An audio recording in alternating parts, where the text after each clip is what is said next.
Good. Well, welcome to this panel discussion. As I said in my intro, this is one of the sessions I've been looking forward to over the past 3 days, partly because of my own time spent in Silicon Valley.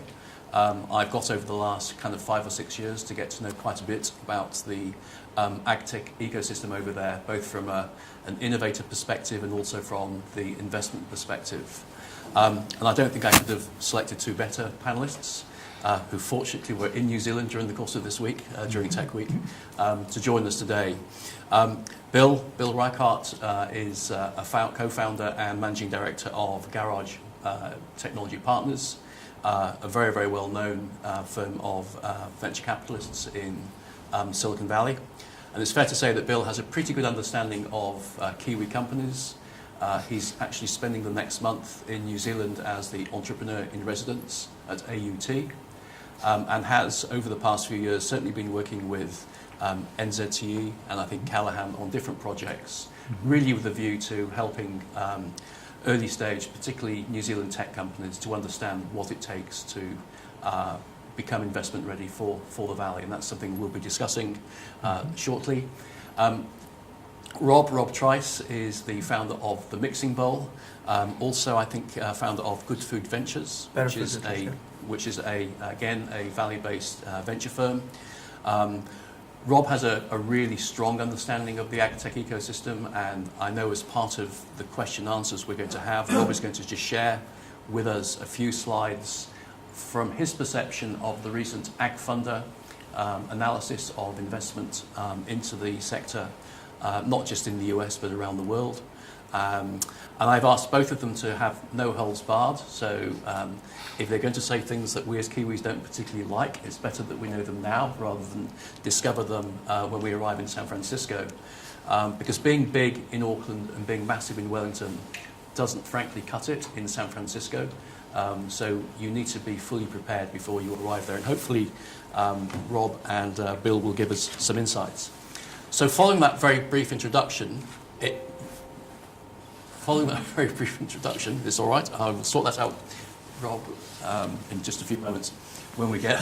Sorry about that. That's all right. It's the technology.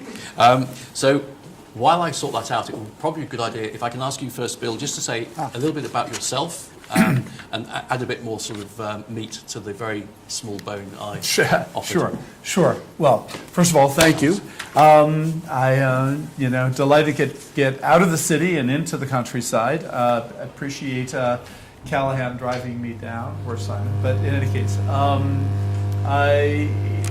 I started my career as an accidental entrepreneur when I was in graduate school at Stanford. Long before it was fashionable for graduate students to start companies, I accidentally started a software company and accidentally stumbled into some venture capital. And I hate telling the story to contemporary entrepreneurs just because it has gotten so much tougher to start a company these days than it was back when I started my first company. But that first company actually was spectacularly successful, and then it crashed and burned. And so the great thing about Silicon Valley is after you crash and burn, you just kind of pick yourself up, you dust yourself off, and you go do it again. You spin the story a little bit. And so I did 4 startups, 2 of which actually went public, so that worked out pretty well. And then I got together with some friends, and we started Garage Technology Ventures around the idea of taking what we had learned as entrepreneurs and giving it back into the ecosystem in the form of a venture capital firm. So we invest in seed and early stage companies. The garage metaphor comes from the Hewlett-Packard garage, which is where innovation happens. And so that's worked very well for us. But we work with very early stage companies through Series A and B type technology companies across the board. We don't we've seen a lot of AgTech companies over the years. Amazingly, it's interesting. I mean, AgTech is sort of a new hot thing, but there were AgTech companies, back in the 90s as well that we looked at. But I'm not an expert in AgTech per se. That's not my domain of expertise. My only claim to fame is my grandfather was a farmer, so I got to see from the ledgers on up kind of what it took. He was also my entrepreneurial inspiration. So interestingly, my entrepreneurial blood comes from my farmer grandfather, not from my doctor dad. But hence, I very much appreciate the opportunity to be here. Fantastic. I'll ask you the same question, Rob. A little bit about my background. So actually, I want to talk a little bit about how New Zealand played into that. So in 2013, Kiwi in San Francisco named Pooj Prina asked me to come out and speak at an event called Innovest. I came out here and I saw some of the amazing things that New Zealand was doing in food tech and ag tech. And I literally came back, and my wife, who had recently left her job at Stanford to go start running a cattle ranch 45 minutes west of Stanford out on the coast, said, hey, there's a hackathon at the Stanford D School looking at the meat industry. Do you want to go? I was jet lagged. I had no get up and go to do anything else, so she dragged me there. And we went, and there were 250 people looking at hacking meat. And lo and behold, we ended up winning this hackathon. So I won $600, a Carhartt jacket, and a box of meat. We ended up on the cover of Modern Farmer magazine. And it caused me to step back and look at the fact that on my wife's ranch, they were using very little technology, and amongst local food producers, they weren't using very much technology. And then, to Bill's point, looking back at Silicon Valley, this is 2013, there was no food tech, ag tech movement. Silicon Valley's IT innovation ecosystem really wasn't focused on these issues. And we didn't even have a meetup group really to look at how these all came together. So I started one. It's called the Mixing Bowl, to connect IT, food, and ag innovators and see how we can harness IT innovation to address the world's food and ag tech issues.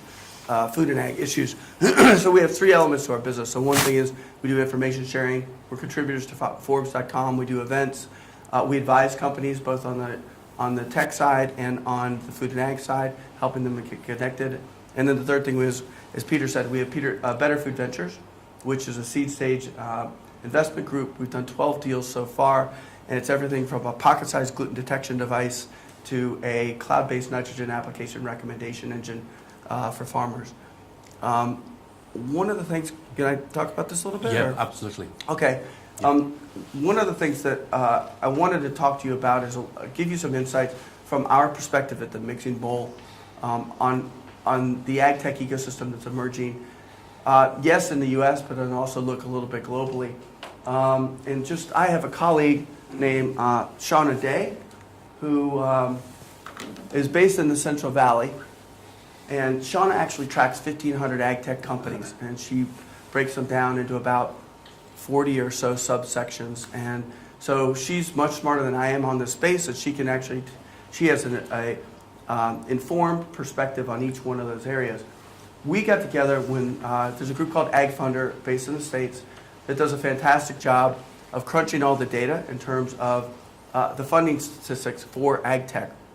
So we sat down with that together and came up with some commentary. And what I want to do is just spend a couple minutes, with your permission, to talk about that in a global perspective, and then hopefully we can open it up and have a broader discussion. So Ag Funder came out with this number. This is the annual funding of ag tech globally. And as you can see, in 2015 it was 4.6. In 2016 it went down to 3.2 billion. So that's a 30% drop year over year. But the thing is that you actually have to look pretty closely at those numbers from Ag Funder. They have a broad view of ag tech. So in this, you can see that they've got 9 different elements or categories of ag tech. And some of them you may not actually consider traditional ag tech. So when the tweet comes out and says ag tech funding down 30%, there's more to that story, and I think it's worthy of just mentioning what's in there. I should go back one. Over here on the left, it says the pullback in funding, or the second bullet, pullback in funding reflected declines in bioenergy, drone technology, and food delivery. And that's to this point of food delivery being lumped into ag tech. That's probably food tech more than ag tech. And I think Ag Funder is looking at maybe addressing this to make sure that its readers understand what the definition of ag tech really is, or their definition of ag tech. So ag biotechnology is in here, but if you look at some of those deals, they bleed over from human biotech into ag biotech. The other area is novel farming systems. So I don't know if people would consider insect farms ag tech or not. A third one is innovative foods. So this is things like the cellular-based agriculture. Should we consider that ag tech or not?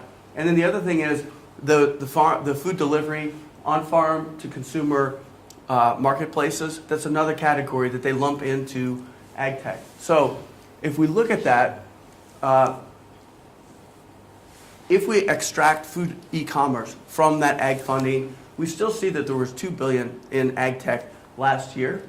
There were 422 deals, but you can see that overall, as Ag Funder describes it, 40% of the funding was doing food delivery. And by the way, these slides I'm happy to make available to you if you email me. I'm rob@mixingbowlhub.com. So there's still a healthy ecosystem of ag tech in there. And now just kind of running through this, this is looking at 2014, 2015, 2016 numbers from Ag Funder, what's hot and not. And so what you can see is that drone funding went off the charts in 2015 and has now come back to earth. Food delivery dropped 20% from 2015 to 2016. So even if you net out food delivery, ag tech still went down 30% year over year. And then the other thing that's interesting is in that bottom category, biome and genetics has actually seen a slight rise from 2015 to 2016.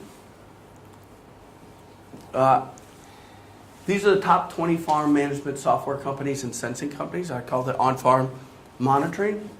The thing that scares me about this is if you actually look, so that I'll call that precision ag. There was $450 million invested in 2016. This is on a global basis. The scary thing is that 38% of all dollars in went into 6 deals. And you can see Farmer's Edge was 41 of that 405, so roughly 10% of that money went into one deal, which is a little bit scary when you look at deal consolidation. This is novel farming systems, and the number one that they have here, so this is insects, microbes, algae, and indoor, is $247 million invested in 2016, and 40% of that money went into one deal, which is Ginkgo Bioworks out of Boston. And Ginkgo Bioworks is one of those companies that does biotech for ingredient technology, for food ingredients and so forth, which many might consider a little bit askew from ag tech and what would be on the farm. This is one thing that is interesting.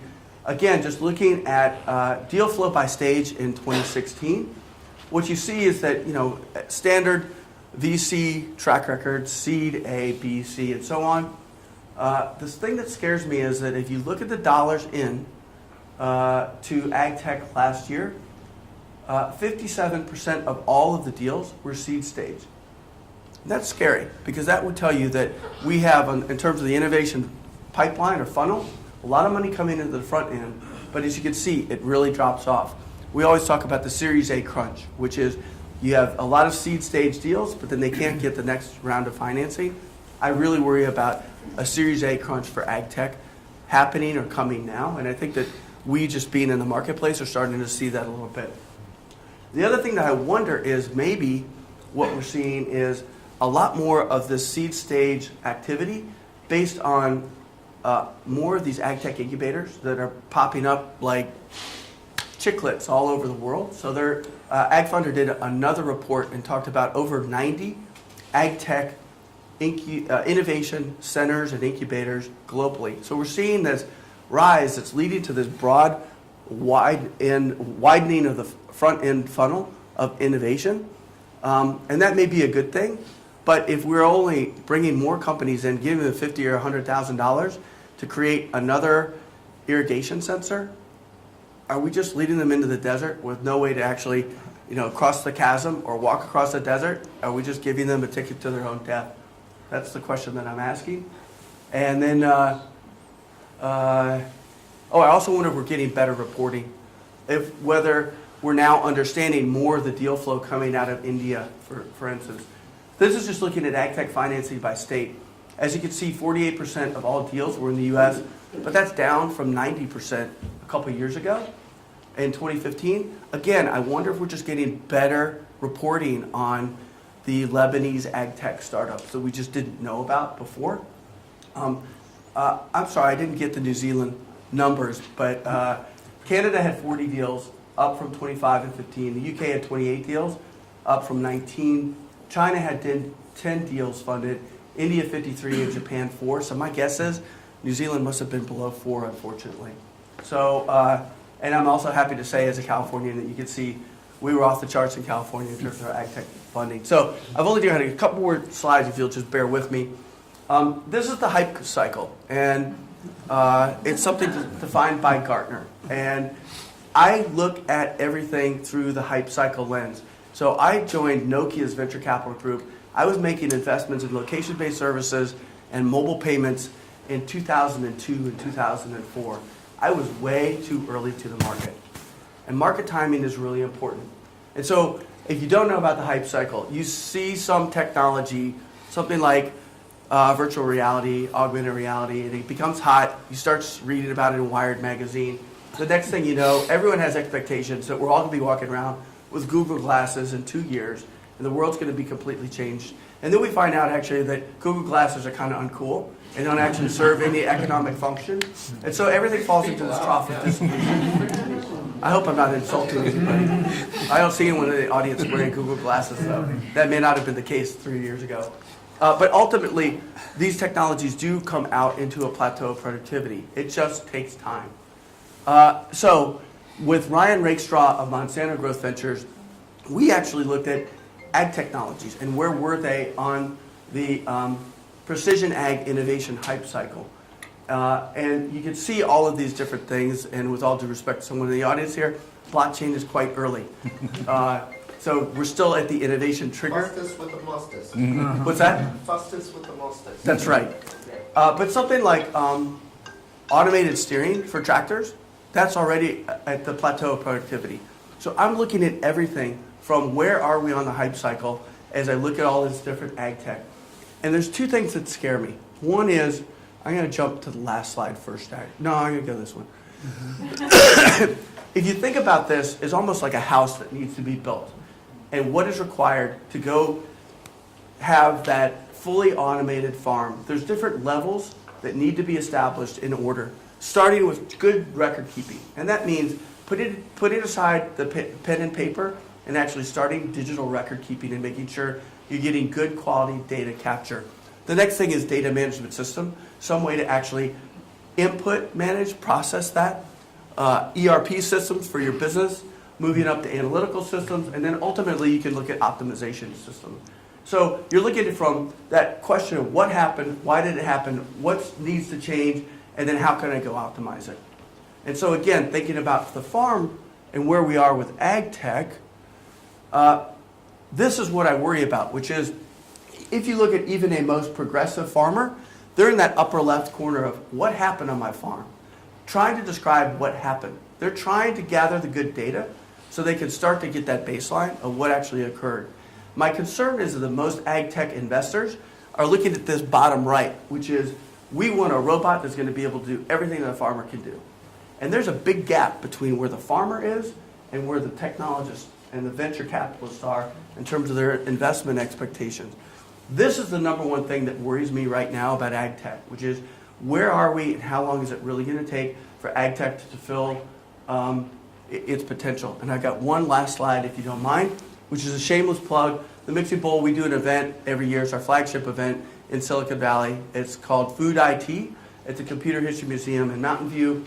And our theme this year is Fork to Farm. I won't tell you about it other than say that's not a typo. It's not farm to fork. It is intentionally called Fork to Farm.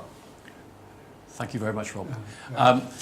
Rob's presentation there has made all my questions completely redundant, so we're now going to be, so I'm now working completely on the fly. And I'm going to pick up a couple of comments that you made there, Rob, and I'm going to address them to Bill. You talked about the potential Series A crunch that is impacting. And certainly, I mean, I was both impressed and amused by one of your slides that showed Series C, Series D, Series E, because those aren't slides we very often see here in New Zealand.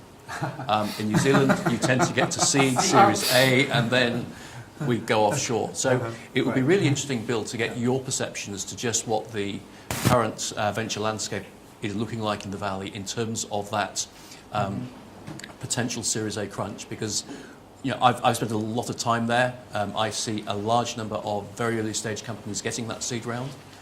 Is it becoming more difficult to get the second round? I mean, it's, to be honest, it hasn't changed much in the last 20 years. I mean, and it's, but for each wave of entrepreneur that comes through, it is at some level, an aha moment when they realize that from getting their initial capital to actually getting out of startup mode and into scale-up mode is a big leap. And so, it was a hot discussion during the bubble, and it's been a hot discussion ever since, of these various valleys of death or chasms or crunches. There's always been a crunch after the initial investment. And there's always been a very high mortality rate for startups. So it is not a new crisis we are facing. It is inherent in the venture ecosystem and always has been, which is, which raises the question as we see this explosion of incubators and accelerators and sort of startup culture around the world. Are those communities prepared for what happens? The great thing about the ecosystem is overwhelmingly the fodder that is thrown into the startup community is, young people, right? And so, it means that it becomes a postgraduate educational experience.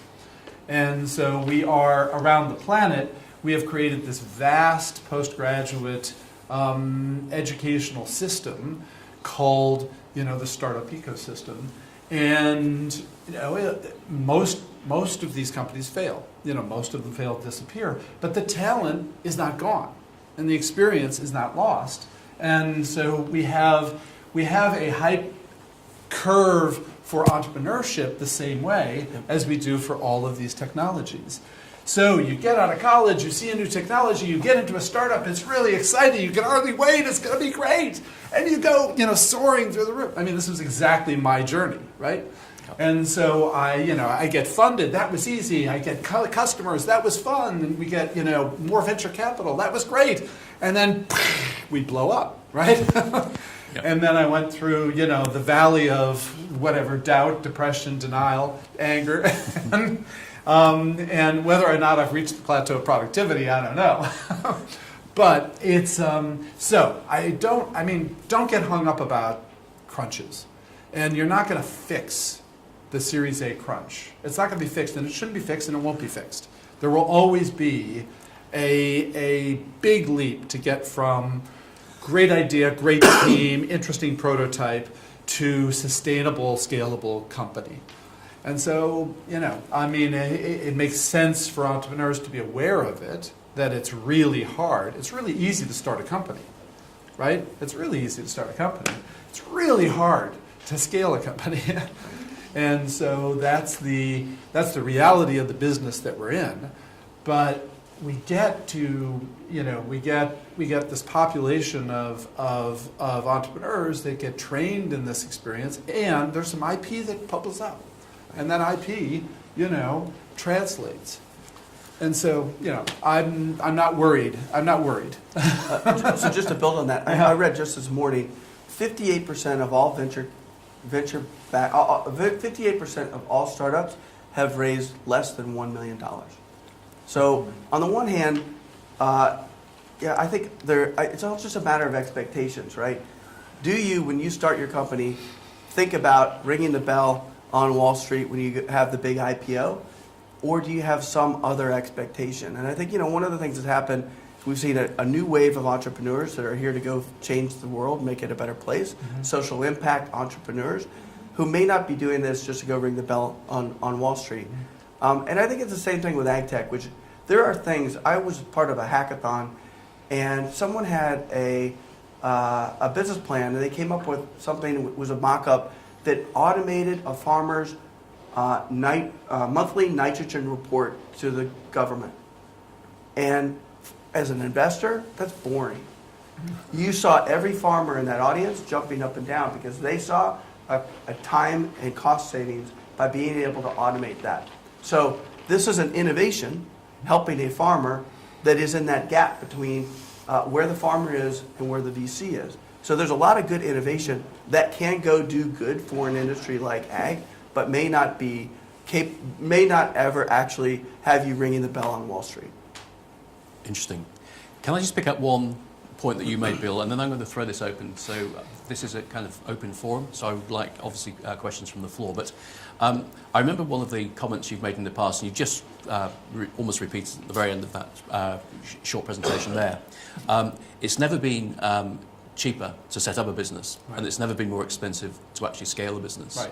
And picking up on the point that Rob made in terms of there are now 90 accelerators out there, and accelerators are kind of springing up like mushrooms all over the place, and they're full of very, very early stage startups very often, which haven't cost very much to set up.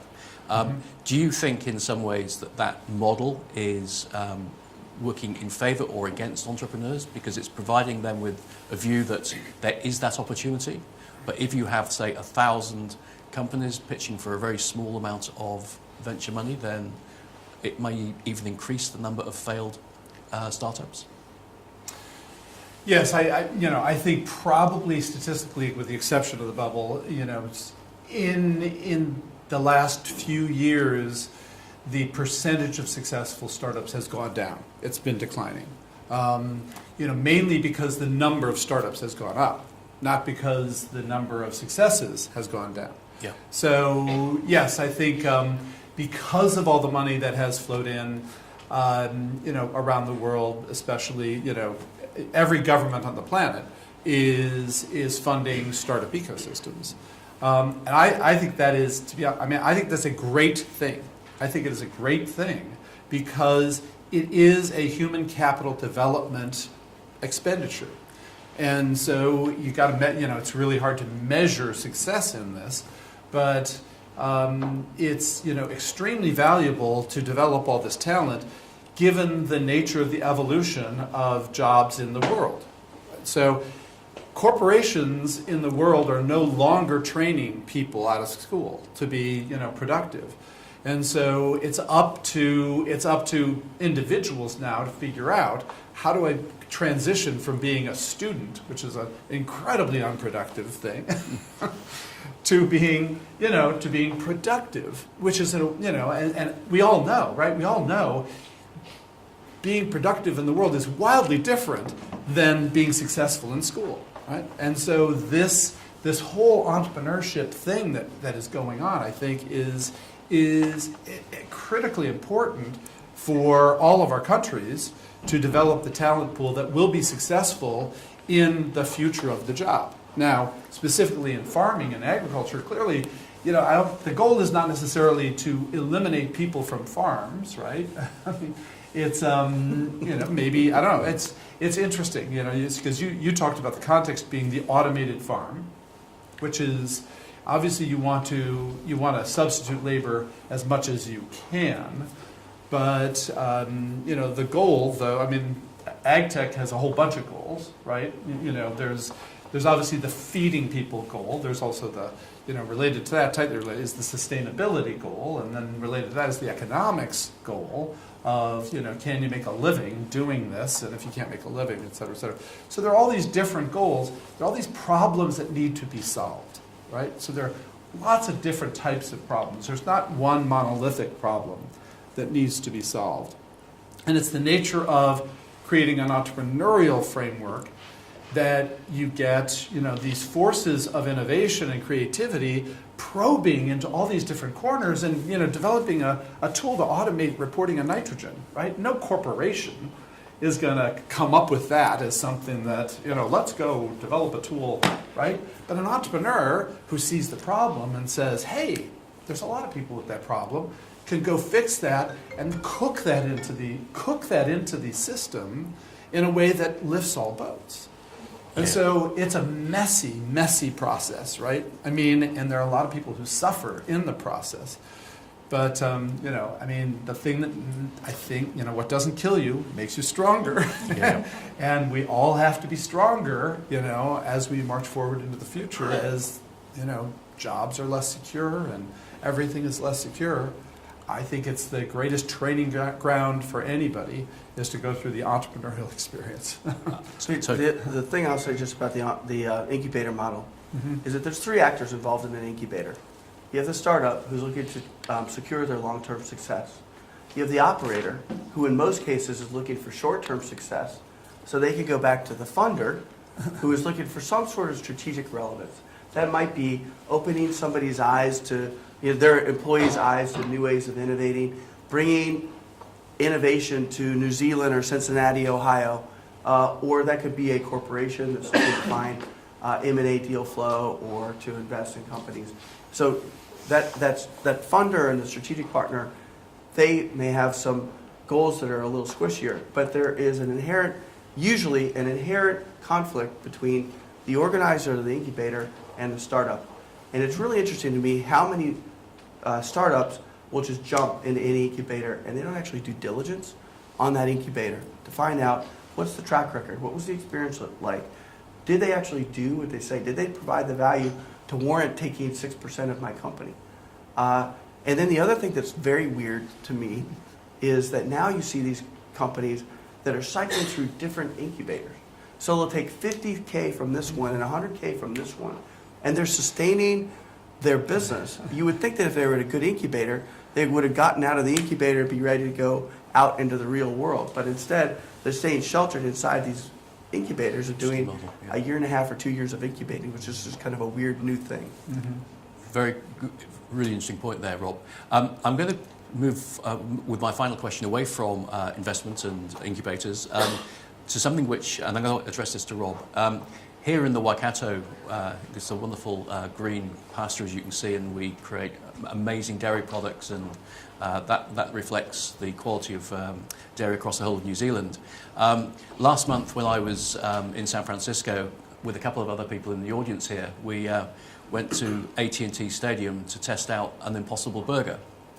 And I would be really interested to find out your idea of just how much, not just so much investment, but how much focus there is now on synthetic meats and synthetic dairy. Because certainly the evidence we saw in San Francisco is that there was a lot of interest in that area. And obviously as a country which has much more traditional farming practice, really interesting to get your take on where that state of tech is in terms of development. How quickly do you think it can scale from lab to production? And obviously the impact that will have globally on food production. So you hit exactly on the right point, which is scalability. Yeah. So the Impossible Burger is a good burger. I actually prefer the Beyond Burger over the Impossible Burger. It just tastes a little bit more like a burger to me. So yes, you're exactly right. This whole cellular agriculture movement is really exciting. There's a lot of really good minds going into this, but we have yet to cross that chasm. We have yet to actually go do this at scale. Yep. And this is hard. And if you look at companies like Solazyme, who is in the clean energy algae space, they needed to team up with world leaders in fermentation like an ADM. And there's only a handful of these companies worldwide who are capable of actually taking these companies and doing fermentation at scale. Also, I don't have the specific number, but if you look at global fermentation capacity, we're not there yet so that we can achieve the dream of Impossible Foods of eliminating meat, naturally raised meat consumption. And the other thing is, I was just in China a week before last. So China's 20% of the world population. They consume 50% of the world's pork. And just going there and seeing that tradition around food, I just don't see rural Chinese families pushing aside pork anytime soon to eat an Impossible pork burger. I think it's going to take time. So I'm not opposed to this at all, because I think the reality is, yes, we do need to feed 9 billion people by 2050. For me, I think that's a false design challenge. I don't think we should be looking at how we feed 9 billion people by 2050, but rather, how do we identify things that are going to inject more precision, agility, and speed into food and to agriculture, so that we, whether that is indoor farming, whether it's cellular agriculture, whether that's precision agriculture, whatever those things are, we let 1,000 flowers bloom, so we have multiple ways of skinning the cat of how we feed 9 billion people by 2050. Thank you for the question, for the answer. I think I'd now like to turn to the audience to find out whether any people in the audience, first of all, have any questions. If so, if you can give your question, I'll then repeat it, just from the point of view of the live stream, because you're not mic'd up, and therefore just so that people are aware of your question before handing it over to Rob or Bill. Bridget. My question is, given that you're from a US perspective and you have spent quite a bit of time in New Zealand, what would be your key messages to New Zealand companies going to the US? Okay, so the question effectively is, Bill and Rob have given very much a US perspective. Bridget's question is around what do New Zealand companies need to do to get themselves ready for that market. And I guess, getting investment ready is a really key part of that. Maybe first of all, Bill, because I know this is something that you've talked about to many Kiwi companies before. Yeah, pardon? Oh, yeah. Given you're being really honest, and the mistakes we make. And the mistakes that New Zealand companies make. And you've got 20 minutes. How much time do I have? Right? Sorry. Well, And where's the beer? yeah, exactly. I think the single biggest mistake Kiwi entrepreneurs make when they come to Silicon Valley is thinking of themselves as Kiwi entrepreneurs. In the sense that, both the good and the bad of that. And in Silicon Valley, we don't care where you're from. We don't care about, your background. We don't care about all that. All we care about is, do you have something that is going to make a dent in the universe? And do you have evidence that actually what you're saying is going to be true? And so I find, Kiwi entrepreneurs are among the more self-conscious entrepreneurs in Silicon Valley. At the other end of the spectrum, the Israeli entrepreneurs are not at all self-conscious. The Israeli entrepreneurs, they come into the valley and this is our place, this is our house. There's nothing, no hesitancy whatsoever. Sort of no cultural baggage they bring, other than, we are going to do anything we can to win. And so it's, one of the things I try to coach entrepreneurs on is don't be nice. And, that's really a tough thing for a lot of people. It's that, so I have the same problem with people from Chicago. Okay, so it's not unique to New Zealand, okay? But the thing that whenever you're a visitor and you show up someplace else, there's a natural tendency to, hold back a little bit. I don't know exactly what the customs here are. I don't know exactly what the protocol here is, and so I just want to make sure I don't accidentally step on anything. But when you're an entrepreneur and you're fighting for customers and for human capital and talent and partners and for investment, you can't hold back at all because it is so competitive. You have got to figure out, how can I stand out? And, you're only going to stand out because of some extraordinary, amazing, insanely great thing you've got in terms of technology or intellectual property or proof that you're going to make a dent in the universe. And you're only going to stand out if you're aggressive about pursuing the success of your company. So we don't like assholes, but we like people who are intolerant of any slips in time or performance or anything. So we want to see that intense sense of urgency that I don't have time to waste being nice. I don't have time to waste waiting for you to get to your partner's meeting to review our deck. God damn it. When are you going to look at this? When are you going to move forward on this? What can I do to get this thing moving forward? So, that's sort of the broad brush. It's not, as I said, it's not unique to Kiwis. It's just, one of the jokes I told one time when I was here in New Zealand is, in fact, New Zealand's, not that much different than Silicon Valley. It's just that the people here are a lot nicer. And, and that seems like a compliment, right? And I'm intending that to be kind of a twisted joke, which is, that's the problem. Meaning that, you can't be nice if you're in pursuit of changing the world. And that's, that was my own shock when I sort of went through this journey. Because I thought the whole big idea of being an entrepreneur was you get to, pursue some vision of a better future and lock arms with your good buddies and march forward into the future and have a great time and play ping pong and give back rubs and drink beer, right? I thought that's what being an entrepreneur was all about. And then I noticed you look at all the high-performing companies in Silicon Valley, and people they yell at each other. There's a lot of conflict. There's a lot of fighting in these high-performing companies. And, sort of contrary to this sort of image that entrepreneurs and incubators and getting together and all this is fun and nice and wonderful, there's a lot of tension, a lot of conflict, a lot of fighting, a lot of, yelling at each other because people are passionate about getting it right. And so, that's my sort of overall, you got to have that fire in the belly, Again, I'm not asking you to be an asshole, but, almost every Kiwi has a lot of room before they're pushing that needle, right? Cool. Great answer. And Can Rob. I build on that? So I think, Please. a couple points building on what Bill is saying. The first thing is in San Francisco, we have blue skies, but we also have sharks in the water, right?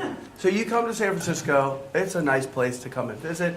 Everybody is open-minded, they're thinking about the future, but in reality, they're also looking at a return on the time invested. Time is the most valuable thing that you have, and there are so many opportunities. So the Kiwi tech delegation may be coming through this week. The Lebanese AgTech delegation is coming through next week, and then the French and the Israelis. And you don't understand that all of these are coming through, and they're all asking to meet with me. And so my time is my most valuable asset. And so I'm willing to. We like you. You're pleasant people. You're practical. I'm so nice, not assholes. Yeah, you're not assholes. And we want to see you succeed, and we are open to seeing anybody who's got a good idea and helping them push it along. The thing that frustrates me about the Kiwi entrepreneurs I talk to is that the bar is really low for me, first off. So I ask three things of any Kiwi that I meet with. One, will you please not cancel the meeting? Two, will you show up on time? Three, will you please follow through on any actions? The majority of the meetings that I have, they fail to meet one of those three criteria, which is just deplorable, right? The second thing is, and that's not unique to Kiwis, right? I find it happens more with Kiwis than most other countries that I deal with. Okay. At least in the food tech and the ag tech space. Huh. The other thing that I was going to say is, we have a lot of digital tourism where people will just come and they window shop with no intention to really plant or be a real global entrepreneur. And it's just fine. I understand why you want to stay in New Zealand and enjoy the 3 Bs, right? That's fine. But don't take my time and come and do digital tourism and give me a false sense that you're a serious entrepreneur who has fire in the belly and you really want to go to change the world when really you just want to look at the 3 Bs. The other thing that I see that is unique about New Zealand is the tall poppy syndrome, right? And if I look at the Kiwis, the thing that I like the most about this country, besides your people, is the All Blacks, right? You have a small country and you have a world-leading rugby team, and why? Because they play as one team. They represent all of New Zealand. And when I see the entrepreneur and innovation ecosystem here, it is so convoluted. And you have so many government entities that are setting up all these different events. You have iwis that don't get along with each other, and I need to know which ones are friends or foes with the others.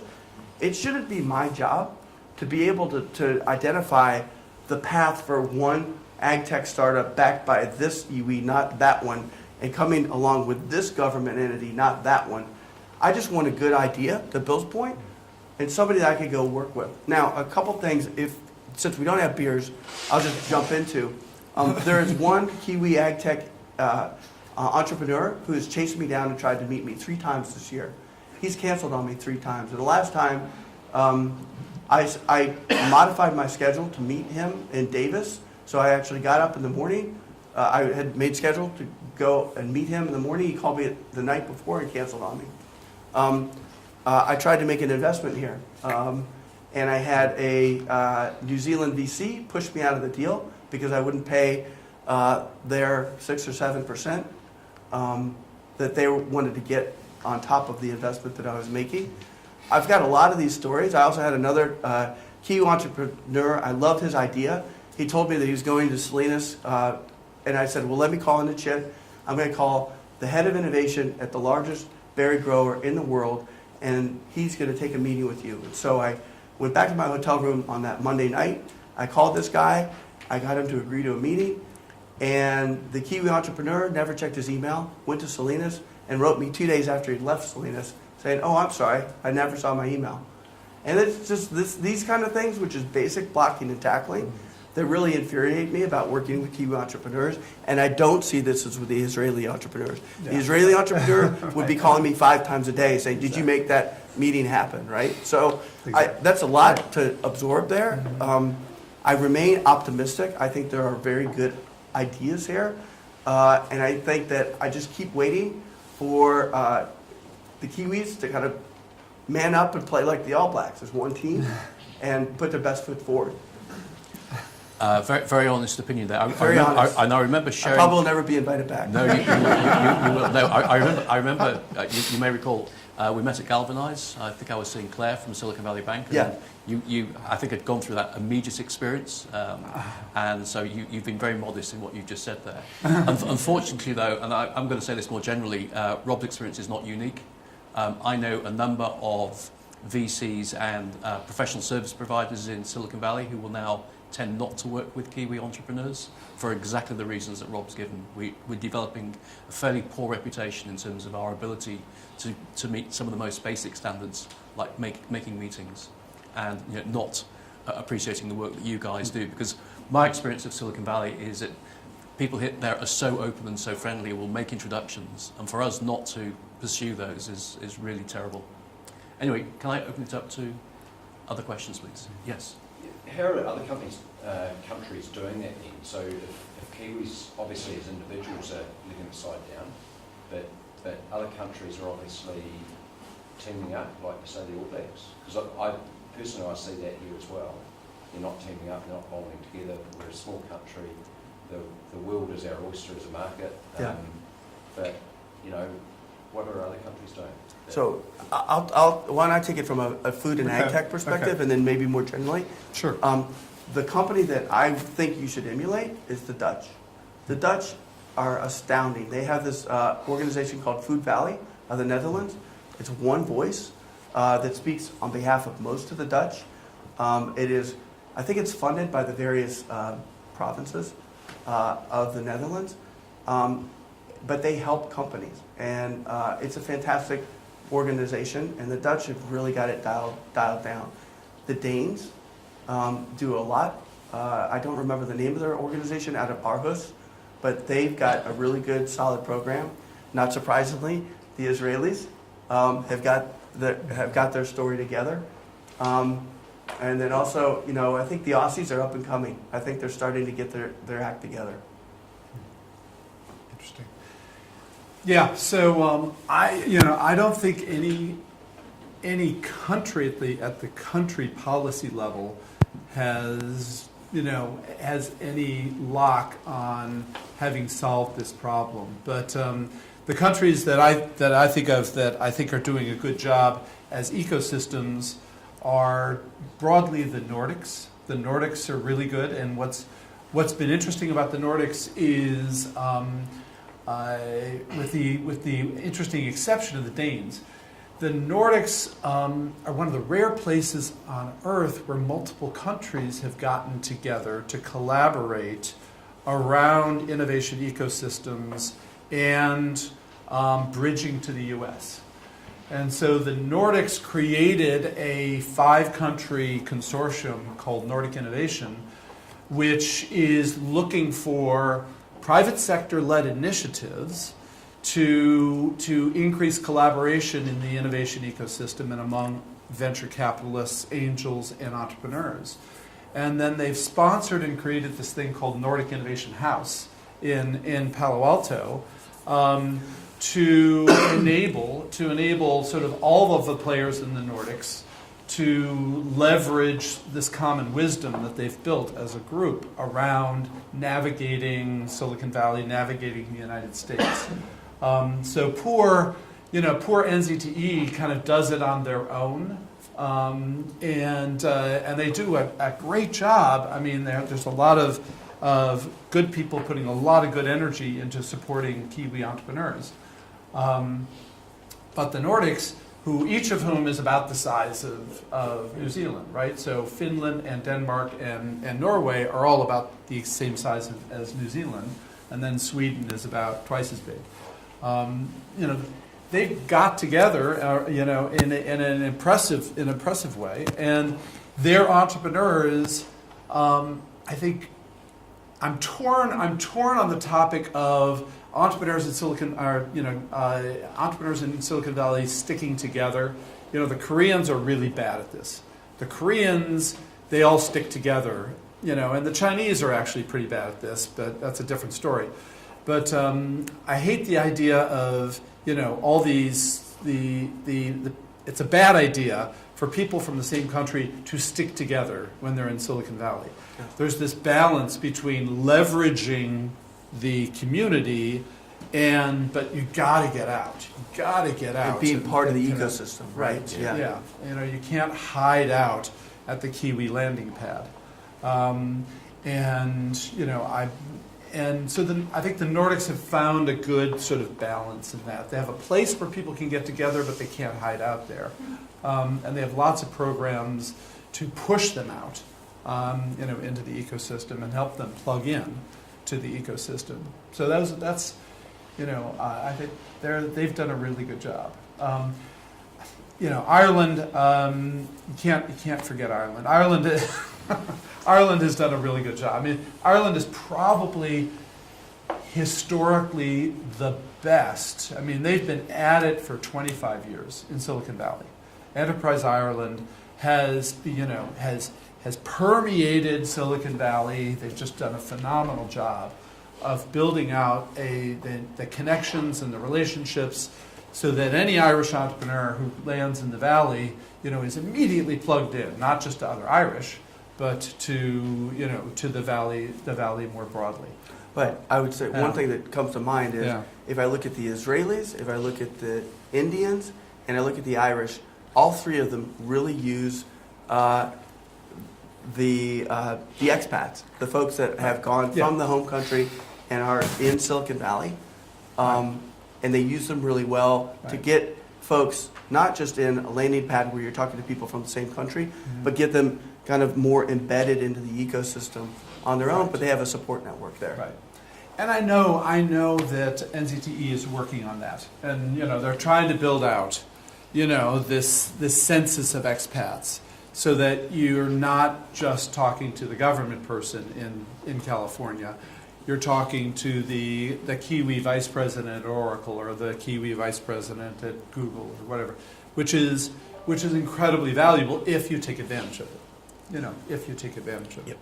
Yep. This is a really good segue actually into our next presentation, which will be starting off in a few minutes, talking about particularly the Irish connection. So we're going to be talking to Dennis from the Western Growers Innovation Because Centre. he's Irish?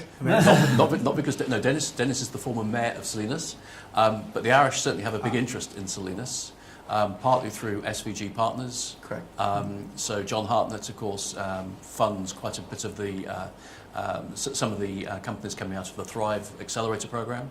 And it's a very good example of how Ireland have, within the AgTech space, taken quite an interest. And there is a discussion ongoing at the moment between some of us and Dennis and the team in Western Growers to see whether we can also effectively create almost a landing pad for Kiwi AgTech companies that want to market validate their technology with growers and ranchers before they commit to making the big the big sort of commitment that going into the US involves.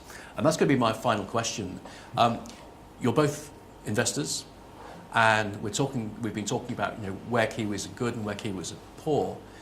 To be really investment ready, do you both insist that if you were to invest in a Kiwi company, that they would need to move IP, a C-level executive, over to the Valley? In other words, would you be happy to invest in a Kiwi company based in the Waikato or Wellington, or would you like them to move lock, stock and barrel, or at least a large part of their operation into Silicon Valley? So as I think we're trying to solve this problem. But but at the moment, our charter is you've got to flip the company up to a U.S. corporation. Yep. And that's so. At the moment, we're constrained to investing only in U.S. companies, which for us, it's very common for companies around the world to so-called flip into a U.S. corporation.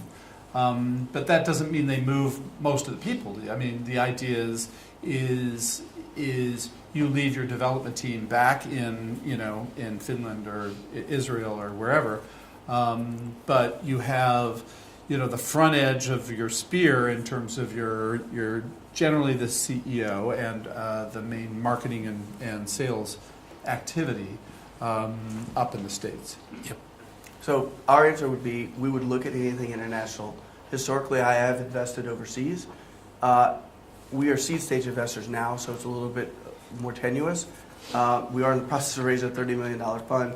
As part of that fund, what we're saying is we will look internationally at opportunities, but we want to make sure that in any overseas company that we would invest in, we clearly understand the legal and banking system, and that we have a good co-investor on the ground who could help manage that investment. So we're open to it. I think that it will be more likely the majority of our companies will be U.S. domiciled companies. So it is, if you're a domiciled overseas, it's a deviation from the norm that infers more risk for making an investment. So it's something else that we have to consider. But I don't think we'd actually mandate that a company would have to come to the States if we know about the IP, the legal, and the banking. Thank you very much. And I'd like to take that opportunity to just close down on this part of the morning's presentation. And I'd like to thank both Rob and Bill for being very honest and open, as I suspected they might be. There were a few truths mentioned there which we probably don't want to hear, but the reality is that is how Kiwi companies are sometimes perceived in Silicon Valley. And I'd like to thank you in a normal way.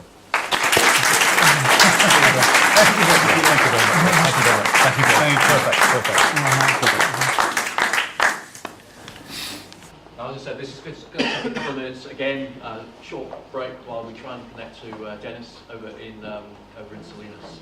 And when Dennis comes online, I'll do a quick introduction and then hopefully Q&A, and then again open the floor for questions. Thanks. We're Skyping in. We're Skyping.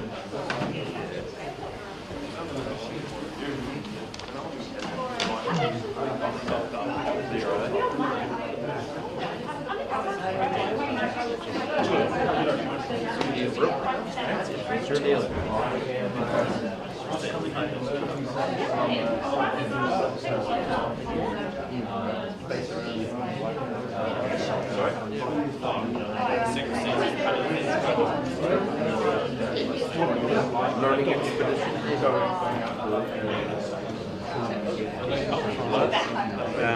Just one form. No, he's gonna talk. So leave that one on there. So that's number 4.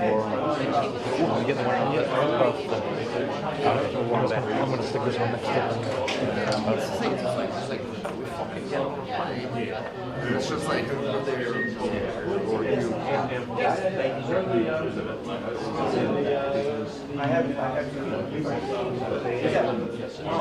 I'm wondering if we want to think about this or one or two things. in America, it's maybe like 500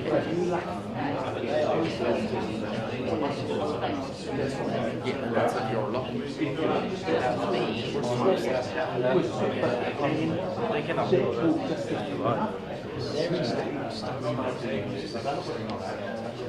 Right.